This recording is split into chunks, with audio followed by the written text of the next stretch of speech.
Om Sahana Bhavatu Sahanau Bhunaktu Sahaviryam Karavavahai Tejasvinavadhitamastu Ma Vidvishavahai. Om Shanti Shanti Shanti. May Brahman protect us. May Brahman guide us.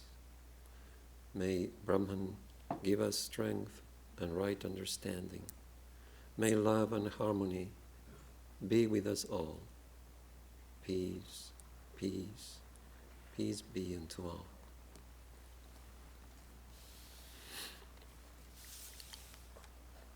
Our subject today is the mind and its control. We're going to look at 3 questions, not necessarily answer them, but just look at them. One is, what is the mind? The second is, why should we try to control it? And the third one is, how to control it? So let's begin by looking into the first question. What is the mind? The mind is mysterious, complex. It's hard to define what the mind is. Broadly speaking, there are 2 views. One is called dualism. Dualism says that there are 2 things. One is our physical dimension, the body, and the other one is the mind. The mind is not matter. The mind may survive the death of the body. So that is the dualistic view. The example they give is, think of a river. What is a river? It is water flowing. What is the mind? Thoughts flowing. So just like the river follows the riverbed, so the thoughts of the mind follow the channels in our brains. So the water of the river is not the same as the riverbed, but yet we call it river. So this view says that there are 2 things in us. One is our material dimension, and the other one is something called mind that is not material. But this view is not very prevalent today.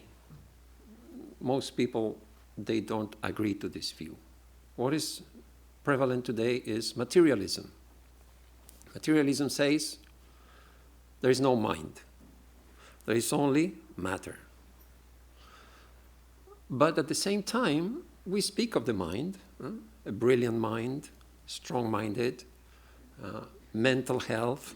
We don't say brain, as if in our culture, in our language, we acknowledge there is something called the mind. And yet, when you open the skull, you only see the brain. You don't see any mind there. So it's not material. So the idea is, if it is not material, if you cannot see it or weigh it or handle it, then it doesn't exist. So what, according to this view, what is the mind? It's a construct of the brain. It's how the brain works. When you feel, when you act, when you think, all this is your brain working. Even when you say, I am, it's a function of the brain. So when we die, the brain disintegrates, there is no more thinking.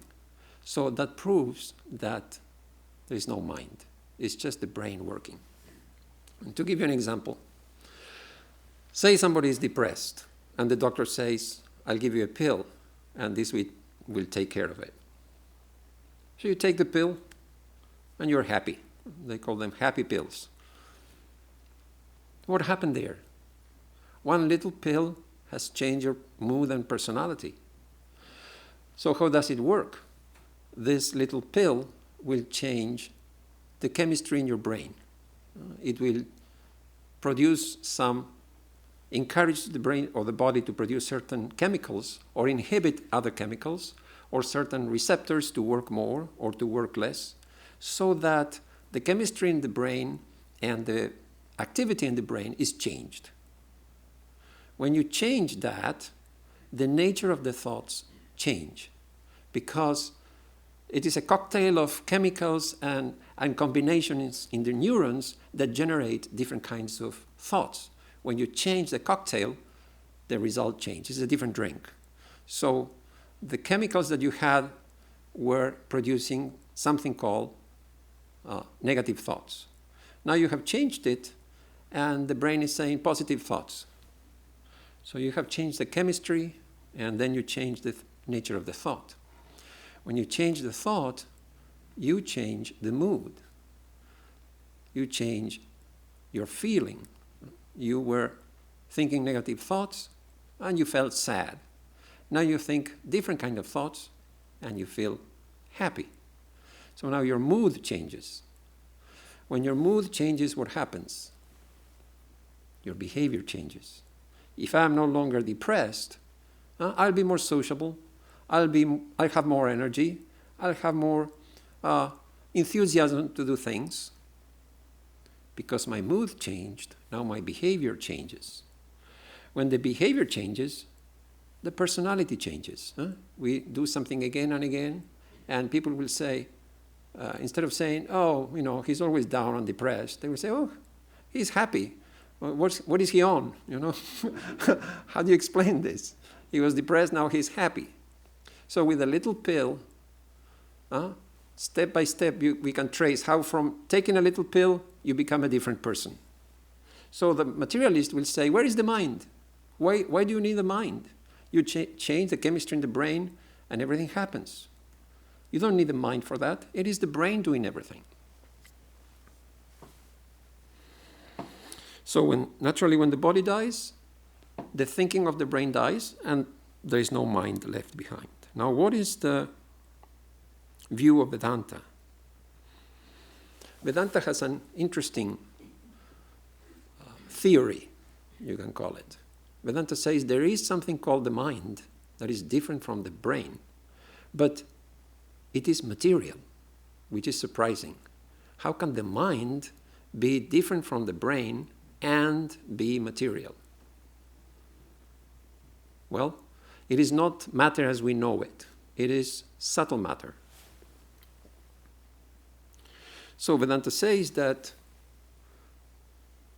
the name Vedanta gives to the mind is Antakarana, the inner instrument, the internal instrument. That is the Sanskrit name for the mind. So you have the external organs, your eyes, your ears, your skin, etc. What do you do with the external organs? Do you see with your eyes? Do you hear with your ears? Yes and no.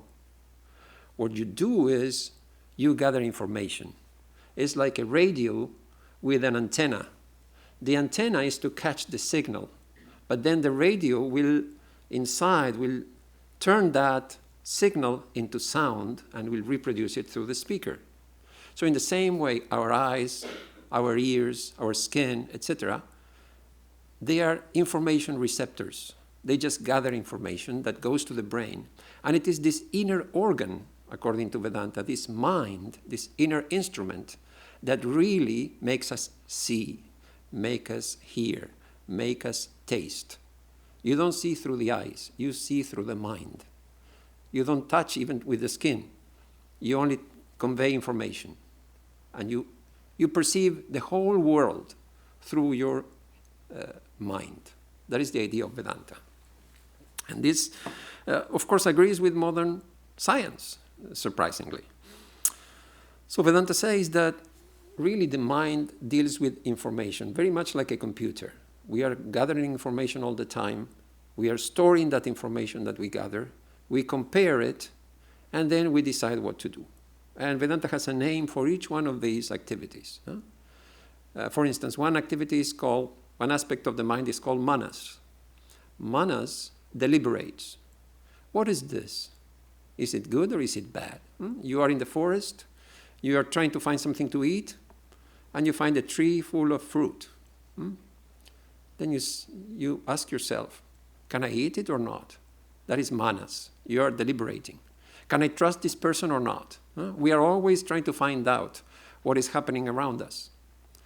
Then you refer that to chitta, the storage of past memories. That is another aspect of the mind. What have I seen in the past? Have I seen this fruit before? Chitta says no. There's no record of that. Be careful. Then you have to wait. Is it safe or not? You wait a little longer. Then you see some monkeys eating the fruit and some birds eating the fruit. It seems to be okay. Then the buddhi, another function of the mind, says, should be fine. Go for it. That is the intellect. It says, do this or don't do this. So it's interesting how ages ago Vedanta thought about all these things and gave a name to different functions of the mind. Perception, remembrance, decision-making. And there is one fourth aspect. Ahamkara. Aham means I. Kara means doer. I am the doer. So ahamkara is the name for the ego. I am. So through all these activities, I see, I remember, I decide, is the I. That is the common thread running through all these experiences. So Vedanta says this I with which we identify is also a part of the mind, is not who we really are. So manas, chitta, buddhi, ahamkara. According to Vedanta, these are the four functions of the mind. So where are we? Where am I standing in all this? If I am not the ahamkara, if I am not the ego that is a function of the mind, then who am I? Where am I? This is explained in the Katha Upanishad with a nice simile, the story of the chariot. So imagine there is a chariot going at full speed along a road. What is the chariot? Our body. With this body we go places. What is the road? Sense experience. We want to experience so many things in this world. We want to taste, we want to see, we want to hear. Anything we want to do, we have to use our five senses. So this road is all the sense experiences that we can have in this world. Then this chariot is drawn by horses, very powerful, swift horses. Those are our senses, the eyes, the ears, the tongue, the nose. They want to experience these sensations. So they draw the body here and there. Just like drawing the chariot, they draw us here. I want to have a cookie. I want to watch TV. I want to go for a walk. I want to meditate. It's the eye following the senses. When we say meditate, okay, that's an exception. But mostly it is the senses dictating where we go. So the horses are pulling the chariot. Then there is a coachman, there's a charioteer that is restraining the horses. That is the buddhi, the intelligence that says, I will do this, I will not do this. That's who decides which way the chariot will go. And it's holding the horses in check with the reins in his hands. That is the mind. So the intellect through the mind controls the senses that pull us in all directions. So this is the example from the Katha Upanishad, but there is one thing missing from this example. Where are we? Are we the chariot? Are we the charioteer deciding to turn left or right? Are we the horses? Vedanta says, no. You are the passenger. You're just sitting in the chariot doing nothing. That's who we really are. So we identify ourselves with the ego, and we think we are the doer. I will do this, I will do that, I will turn right, I'll turn left. Vedanta says, no, this is just the intellect. It's an aspect of the mind. You are just sitting there doing nothing. You have nothing to do with this. You're just in for the ride, sitting there, witnessing everything. You don't decide. The passenger, you want to go from A to B. You don't know how to get there. The charioteer is in charge. He will take you. So you're just sitting there doing nothing. So this is the idea of the mind according to Vedanta. Swami Vivekananda said, thought is as much material and as much in nature as body is. Interesting idea. Thought is material and in nature according to Swami Vivekananda. Both matter and mind exist in a third, a unity which divides itself into the two, into matter and mind. This unity is the Atman, the real self. So the real self is appearing as matter and mind. But wait a minute, isn't there a contradiction there? He says thought is material.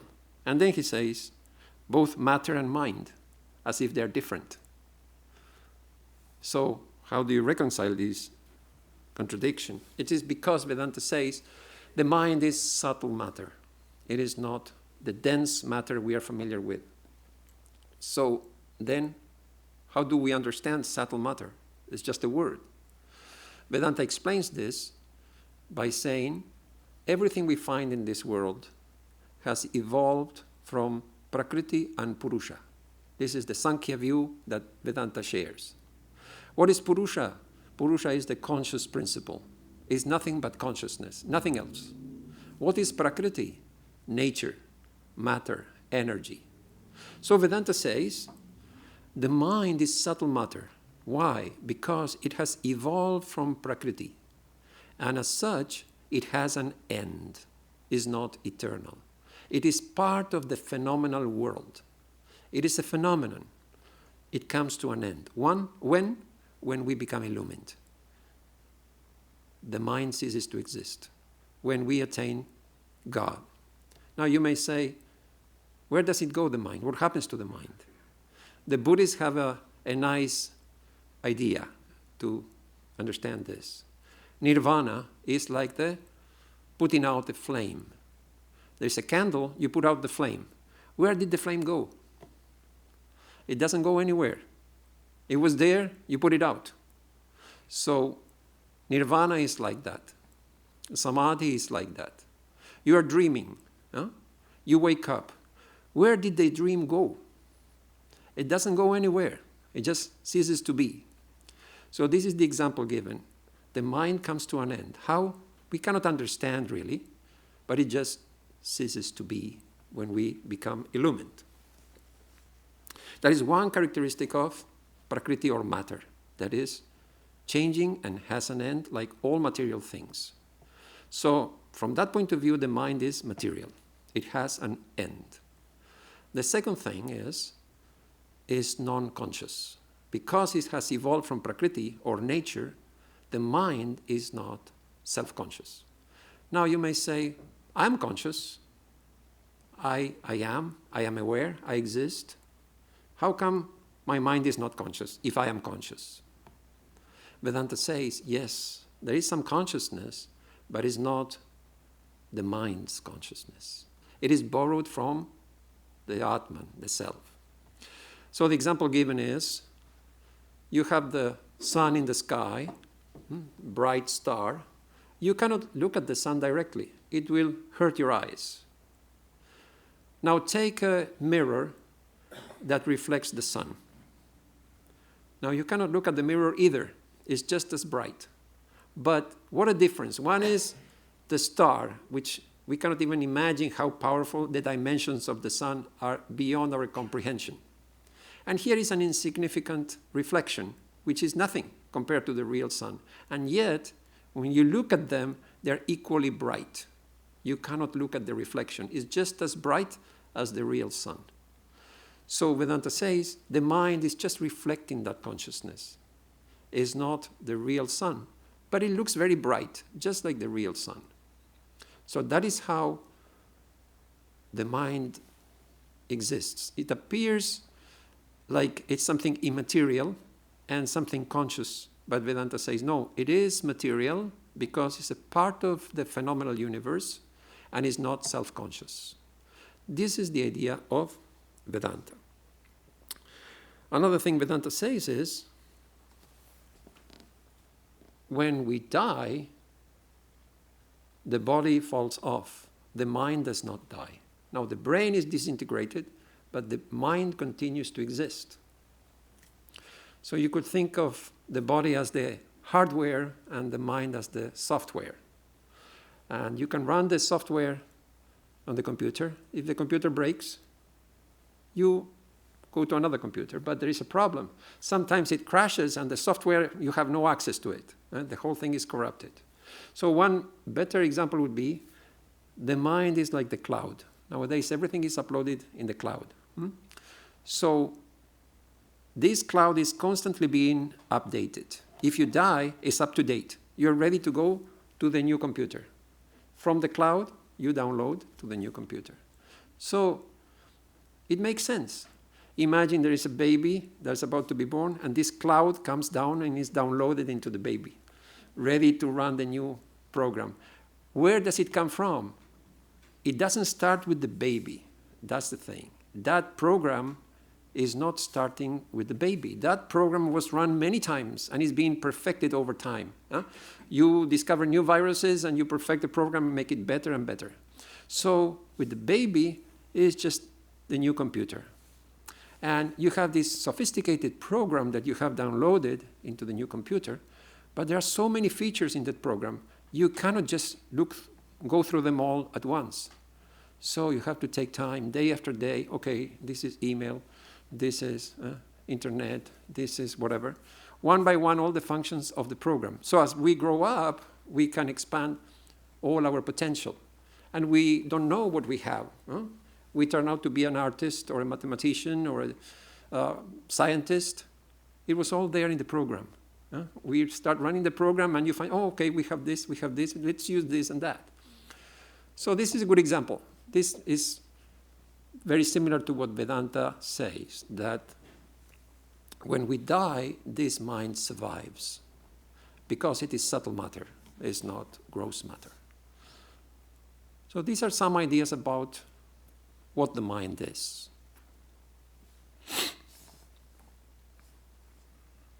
Now, why try to control it? Why should we bother?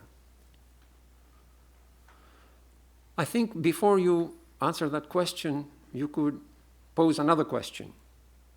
Do thoughts matter or not? Because if thoughts don't matter, then why bother? So there are two views. Some people think that, just work hard and that's all that matters. Who cares about what's going on in your head? It's just nonsense going on all the time. Sometimes you focus it and you get results. Otherwise, it's just going on.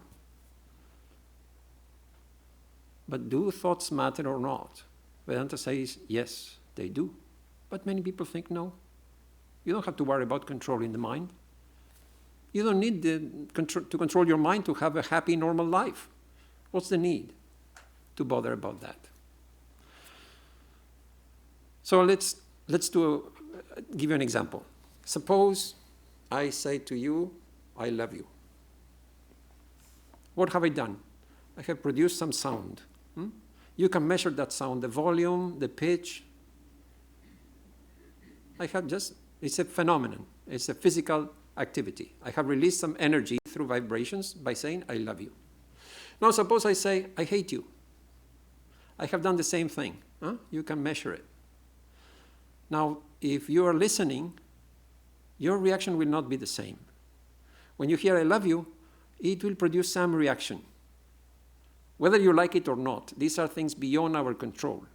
If I hear I love you, I can't control it. It's like something inbuilt in me that I will have a certain reaction. Somebody says I hate you, the reaction will be different. I can't help it. We are conditioned by what we hear, what we see. So, what have I done when I say I love you, I hate you? I have released some information.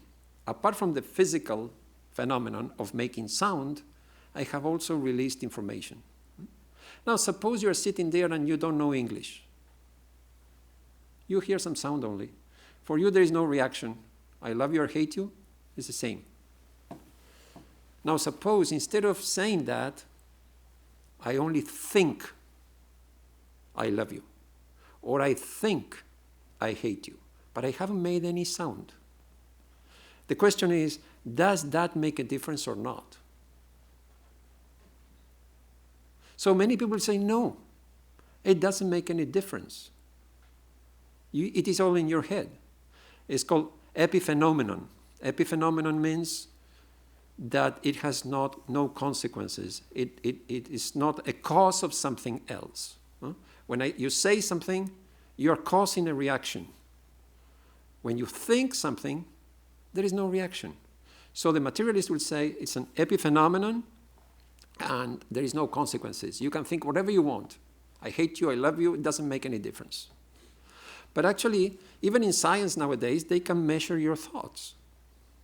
So when you think, you are spending some energy in your head. The neurons are firing in a certain way, and some energy has been spent. So it is a phenomenon in your brain, just like there is a phenomenon of making sound outside. So you are spending some energy. There is an event, but it's subtle. It is in your brain. There is no external manifestation of that event. But a scientist, they can measure if you are thinking or not, how intensely you are thinking. They can read the activity in the brain and say, yeah, they are thinking something intensely or they are not. We are spending energy to think that thought. So the information is being released in our head. Does it make a difference or not? Vedanta says yes. But nowadays most people will think, what does, you can get away with it. Who cares? You can think whatever you want. Nobody will know. To give you another example, suppose you go on holiday somewhere. You come back with a suitcase full of stuff that you bought, and you're stopped at customs and they open the suitcase, they go through the whole thing.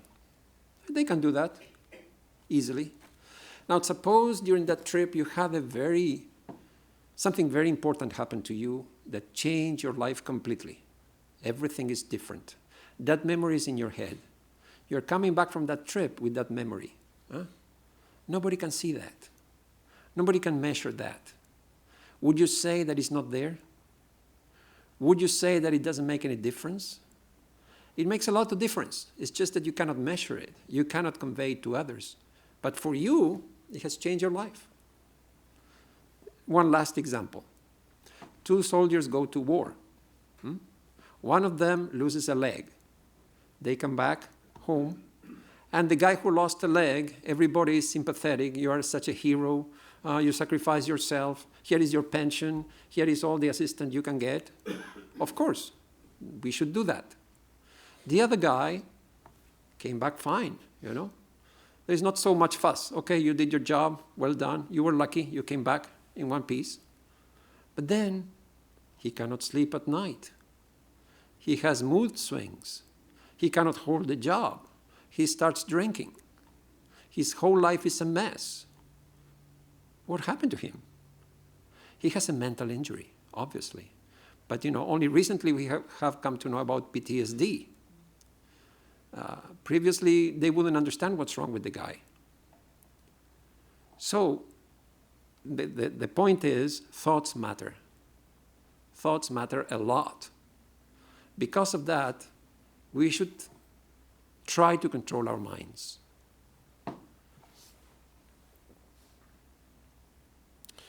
So,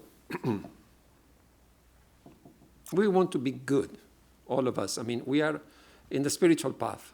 We want to be good. We want to do the right thing. And once in a while, we fail. We cannot do the right thing all the time for some reason. We are human. So the idea is, if we control our minds, it will help us to achieve the behavior we want to achieve. To explain this, we can go to the Bhagavad Gita, where Arjuna tells Sri Krishna, asks him, why does a person commit sin, though against their wishes, carried away, as it were, by force? We don't want to do something wrong, but still we do it, as if somebody's pulling us and pushing us to do that. We know it's going to be bad, and we still do it. So everybody has done something goofy in their lives. And later we regret. Why did I do that? So this is a very important question that Arjuna asks Krishna. Why? Why do we do this? Sri Krishna replies, it is desire, it is anger, of great craving and of great sin. This is the enemy here in your human life. The The words used are kama and krodha. Kama means desire, krodha means anger. So these are the reasons why we fail to do the right thing at all times. But mind you, it's not that we should be yogis in the forest, completely desireless. What it means is unrestrained desire. Krishna also says, I am kama, I am desire. God is saying, I am desire, but which is not opposed to dharma, which is not unrighteous. Unrighteous desire is the problem. In the Manu Smriti, you will come across a saying, akamasya kriya nasti. Nothing is achieved by a person without desires. You need the drive. There's nothing wrong with that. You don't have to be apathetic and just, you want to die. No. Have desires. Have the drive to do things. That's how you achieve things. But take care of dharma. Don't go against dharma.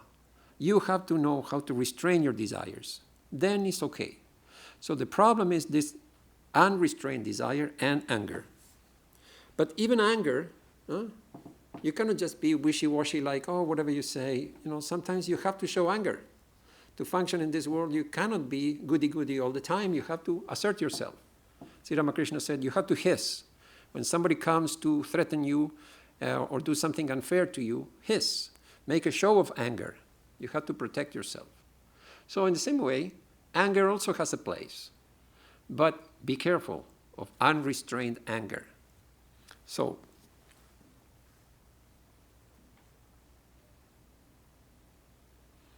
these are the two enemies why we cannot live as perfect a life as we would like. Now, in the second chapter of the Gita, Sri Krishna goes into more detail and makes a connection between the mind and these two, between thought and anger and unrestrained desire. So in the second chapter you will find that Sri Krishna tells Arjuna, thinking of sense objects, attachment to them is formed. It all starts with thinking. You think about something. That's the genesis of all the problems. How do they start? By thinking. Thinking of sense objects, attachment to them is formed.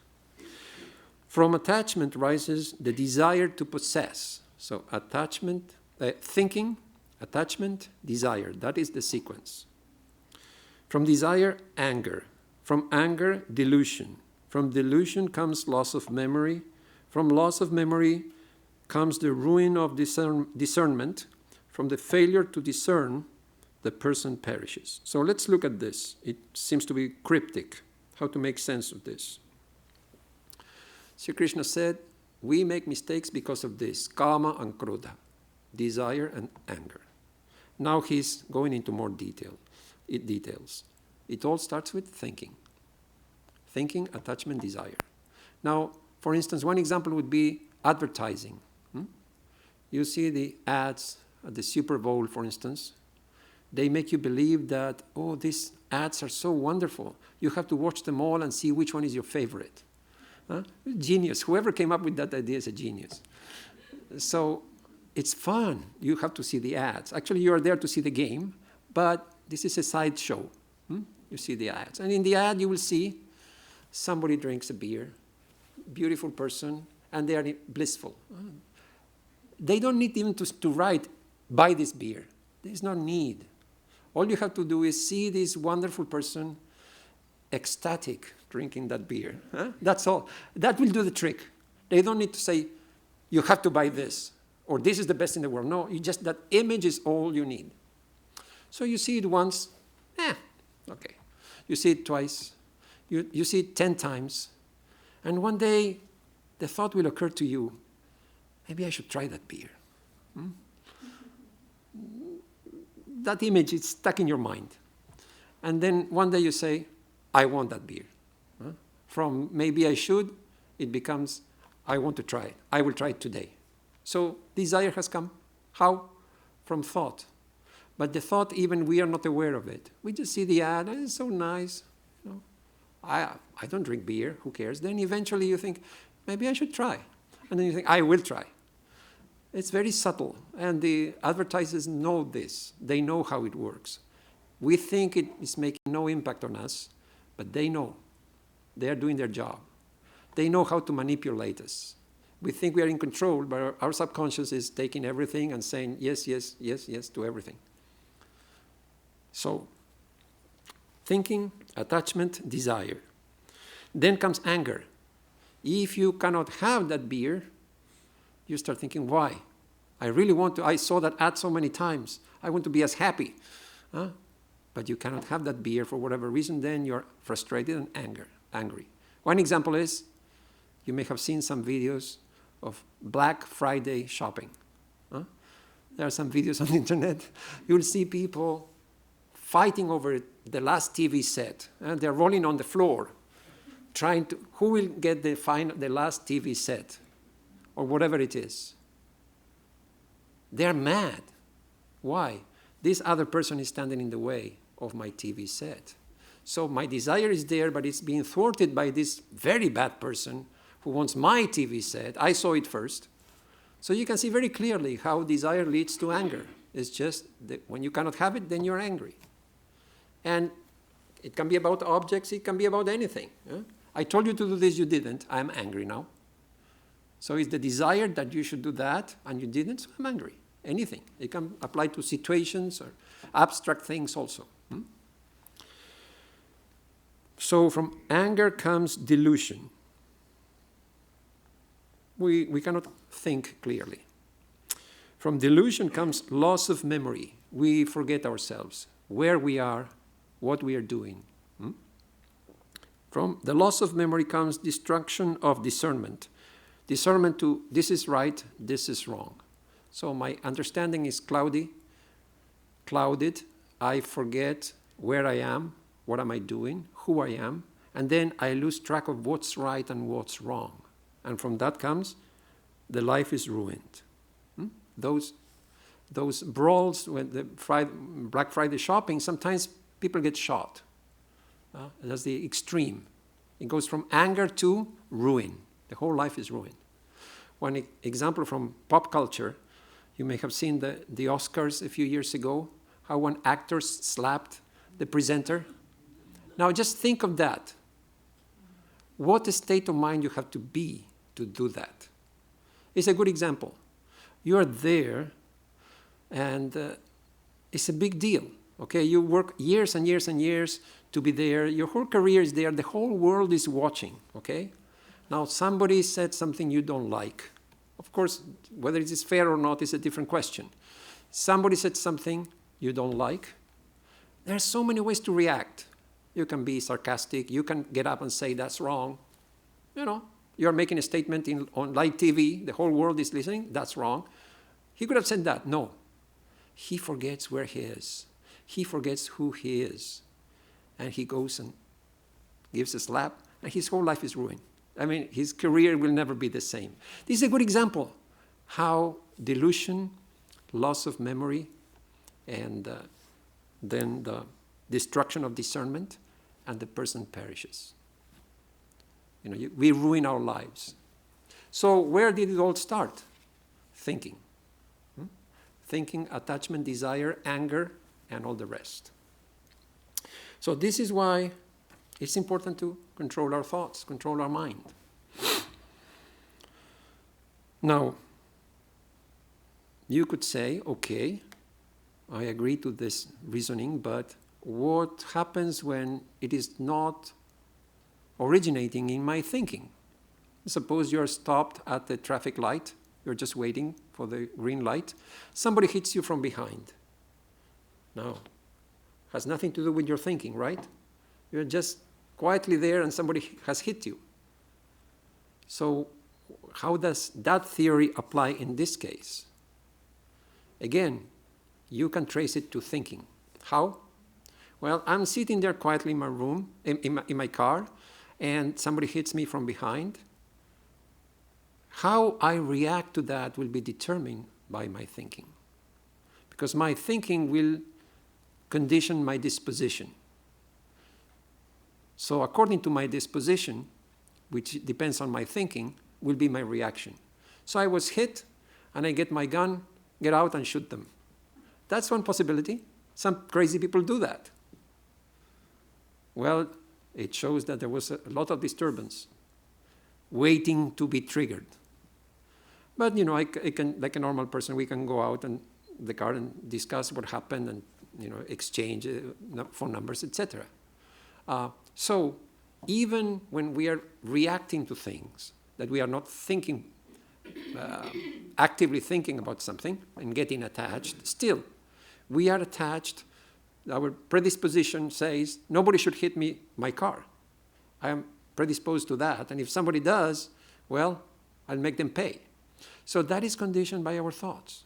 So everything, whether it is that we are thinking something or we are reacting to something, everything is conditioned by our thoughts. So it's very important to control the mind. And Swami Satprakashananda dealt with these ideas in a lecture he gave called Psychiatry and Vedanta. He said that psychiatry treats ill people. Vedanta deals with normal people. So what it means is that we all have mental issues. We all have emotional issues. We may not be mentally ill, but that doesn't mean that we don't have issues. So we may not need professional help, but still Vedanta can help us with our issues. Okay?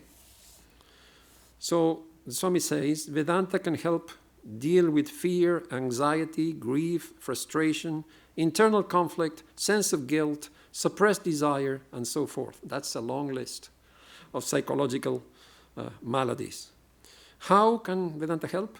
By rectifying the inner attitude towards the objects, beings, or events concerned, and thereby transforming the reactions to them. It changes our disposition. We will change how we react to things happening around us. But to effect a permanent change, Vedanta recommends the change of outlook on life, because the root cause of mental ailments is one's wrong view of life.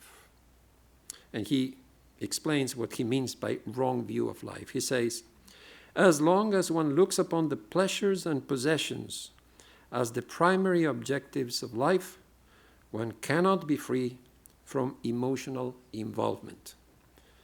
Pleasures and possessions. Sri Ramakrishna used to say, Kamini Kanchan. This is much better translation. Instead of lust and greed, pleasures and possessions. We all have our pleasures and possessions. You have a cup of coffee, it's a little pleasure. You have a $10 bill, that's a little possession. So we all have our pleasures and possessions. But the problem arises when they become the primary objectives of our lives. That is where the problem arises. There's nothing wrong with having your pleasures and possessions. Have them. But they shouldn't be your goal of life. So he says, as long as they are the primary objectives, you cannot be free from emotional involvement. And he explains emotional involvement. He says, one who is attached to riches must have the fear of losing them and the consequent cares and worries, will be envious of those who have more, contemptuous of those who don't have enough, and proud of what he has. So the harmful effects of modern living, constant tension, discontent, competition, conflict, are inevitable, as one and all clamor for maximum power and prosperity as the very goal of life. Maximum power and prosperity as the very goal of life. Vedanta does not condemn the search for pleasures and possessions, but urges the seekers not to look upon them as ends in themselves. So it's very clearly stated, very nice. You don't have to go to the convent or to the monastery and give up everything. Just don't make them the goal of your life. They are there in your life, but they are not your goal. Swami Vivekananda says, we are what our thoughts have made us. So take care about what you think. Words are secondary. Thoughts live. They travel far. So we have seen that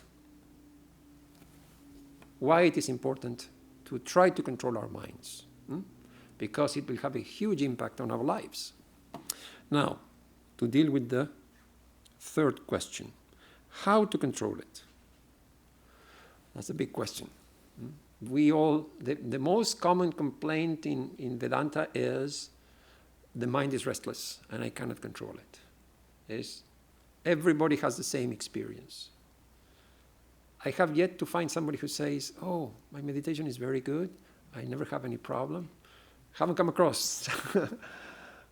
We may have good days for meditation, but we are always unhappy with the overall performance. We can have good days, but in general, we are always complaining. My meditation is not good, etc. So the same thing has been going on from time immemorial. In the Gita, Arjuna tells Krishna, this yoga that you are teaching me is characterized by equanimity of the mind, is very hard to practice because the mind is fickle. He says, the mind is restless, turbulent, strong, unyielding. Trying to control it is as hard as trying to control the wind. Who can control the wind? It will blow anywhere it pleases. So Arjuna says, trying to control the mind is like trying to control the wind. It just will go wherever it pleases. What does Sri Krishna say? He doesn't say, oh, no, it should be easy. No, he says, you're right. Yes, the mind is difficult to control. Sri Krishna says, without doubt, the mind is restless and difficult to control, but through practice and renunciation, it may be controlled. So these two words you will come across again and again in Vedanta. Abhyasa, Vairagya.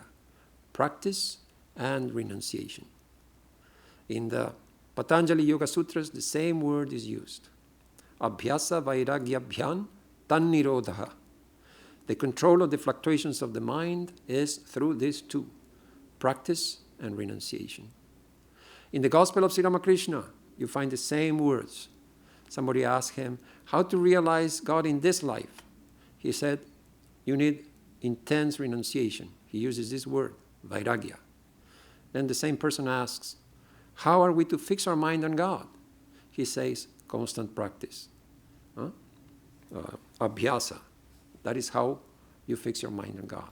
So Sri Ramakrishna, Patanjali, Krishna, everybody uses the same two words, Abhyasa and Vairagya.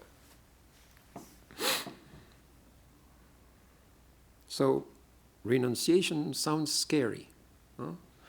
What do we have to renounce? It's not as bad as you might think.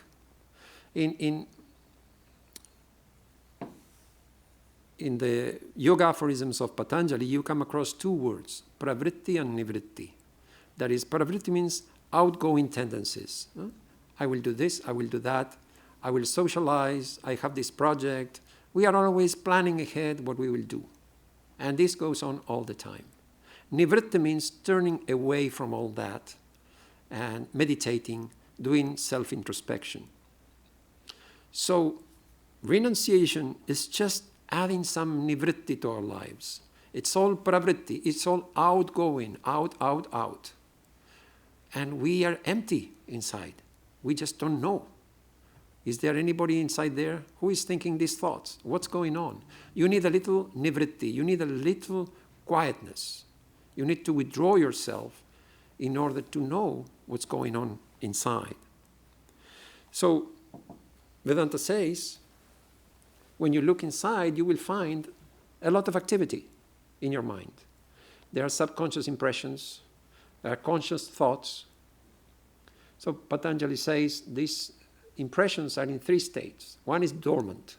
We have some subconscious impressions, but we don't know about them. They have not become manifest. The example given is a child, a baby.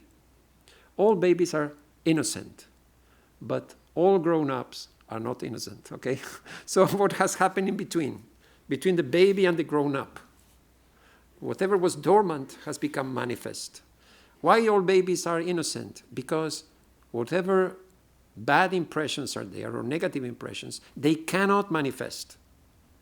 They have to wait for the opportunity. So the baby is innocent.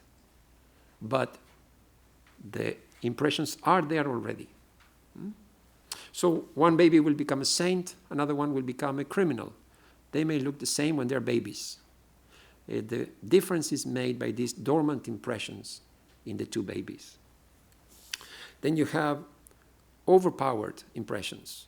Say you have a tendency to have a drink every day or a couple of drinks. Then we get sick, we go to the hospital, and we forget all about drinking. Why?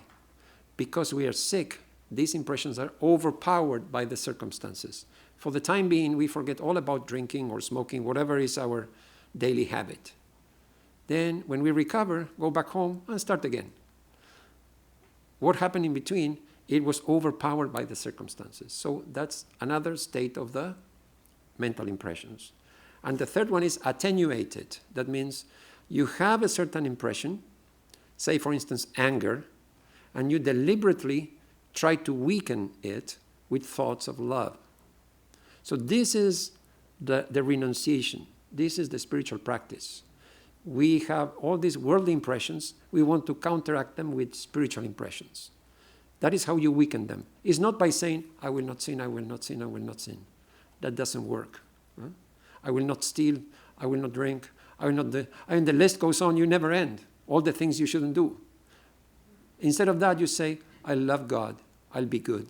That takes care of everything. So is the positive, you counteract the negative with the positive. You don't focus on the negative. You focus on the positive, and that will counteract it. That will do the job. So the negative aspect of our mind will become attenuated. It becomes weaker and weaker and weaker. Why?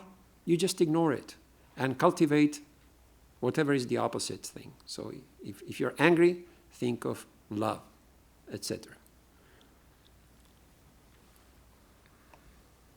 So actually, Swami Vivekananda says we shouldn't be afraid of the subconscious. Yes, there are negative impressions, but there are also positive impressions that we are not aware of. So a saint is hidden in all of us.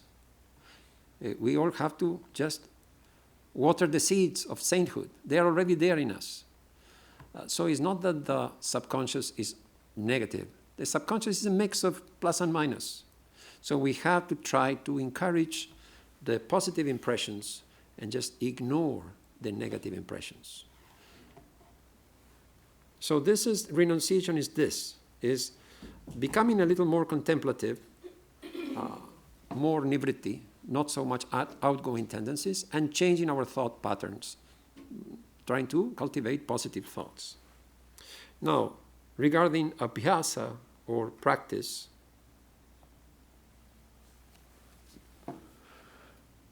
abhyasa doesn't mean just practice, it means repeated practice, persistent practice.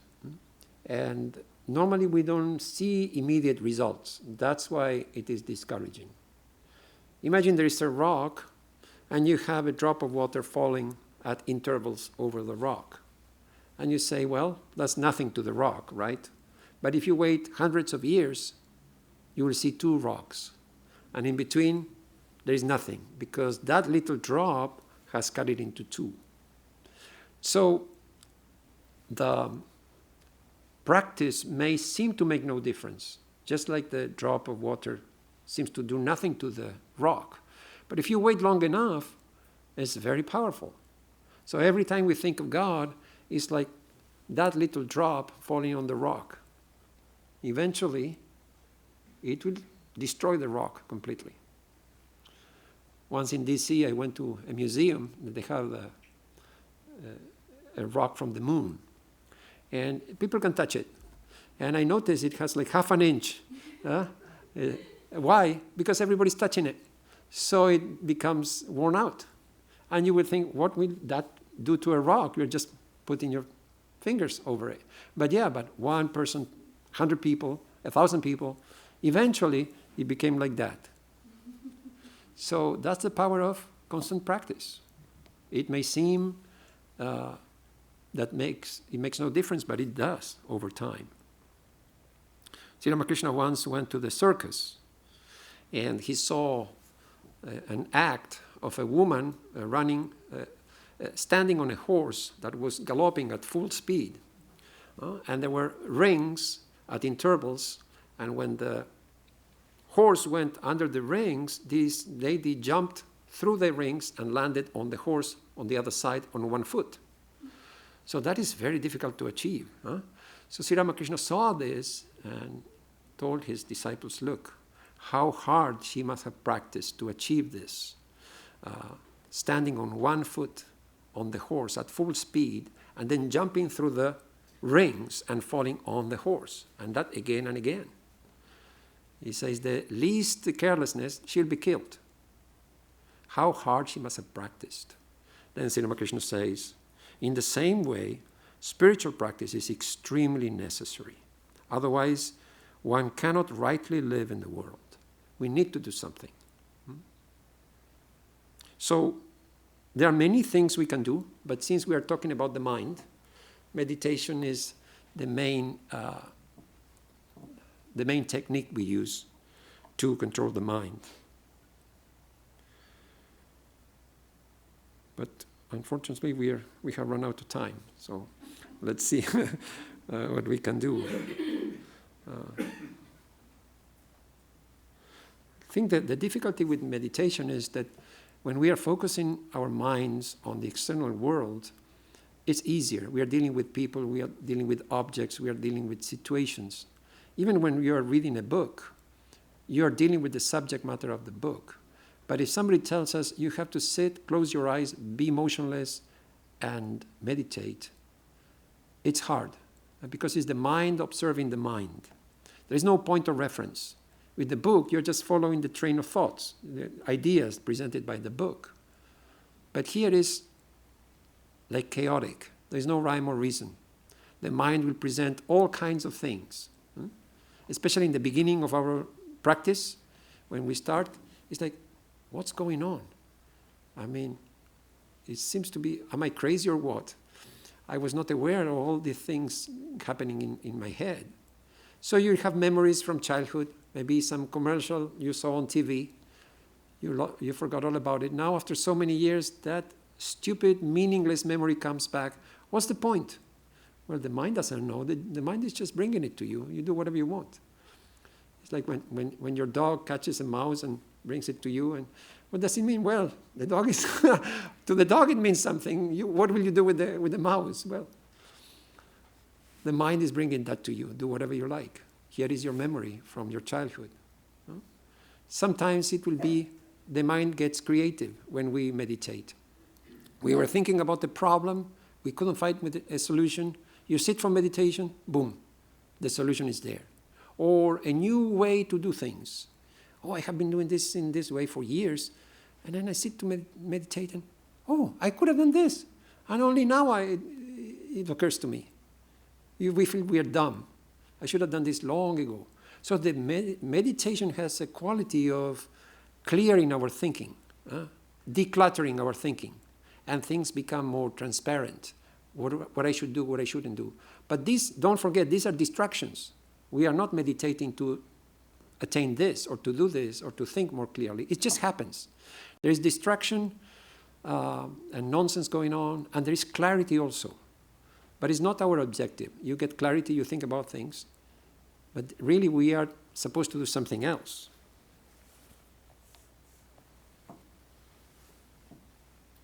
So what we normally do in our tradition is we have a mantra, we have a name of God, and we repeat that, and that we call meditation.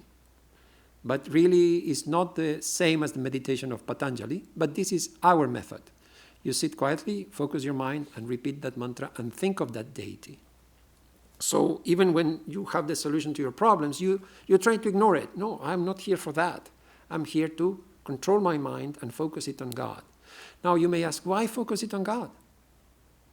The idea is that the name stands for something. If you repeat table, table, table, table, you'll become like a table.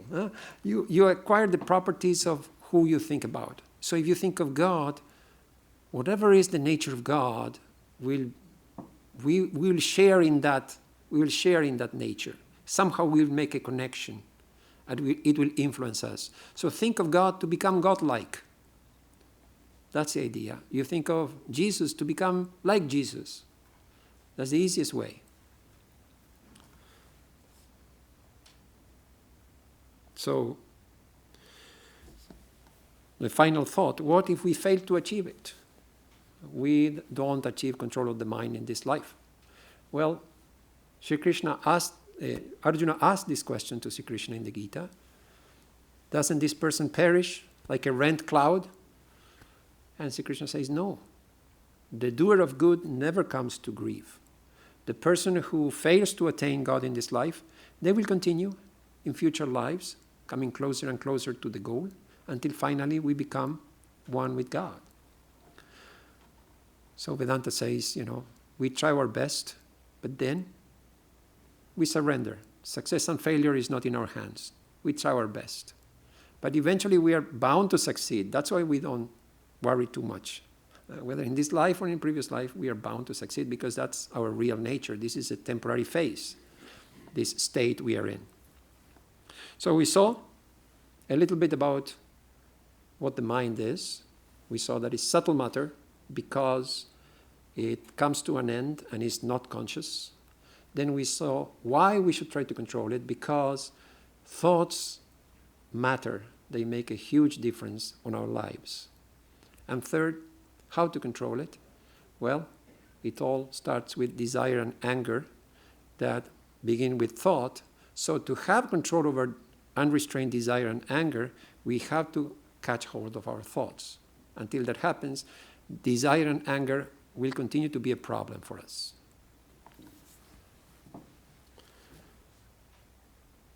Om asato ma sadgamaya tamaso ma jyotirgamaya mrityorma amritam gamaya.